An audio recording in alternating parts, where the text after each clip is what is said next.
கைது செய்யப்பட்ட ஞானசேகரன் அரசியல் கட்சி தலைவர்களோடு புகைப்படம் எடுத்திருக்கிறார் என்று காரணம் சொல்லி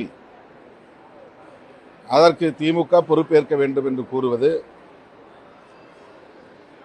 அப்பட்டமான ஒரு அரசியல், ஆதாய அரசியல்.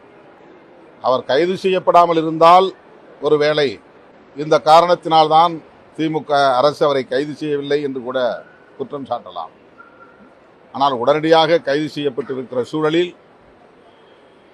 இவ்வாறு அரசின் மீது குற்றம் சுமத்துவது ஏற்புடையதல்ல. லண்டன் போய்விட்டு வந்த பிறகு என்ன ஆனது என்று தெரியவில்லை.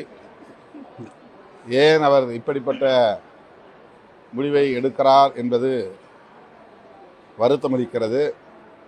தன்னைத்தானே வருத்திக் கொள்ளும் அகிம்சா வழி போராட்டத்தை காந்தியடிகளைப் போல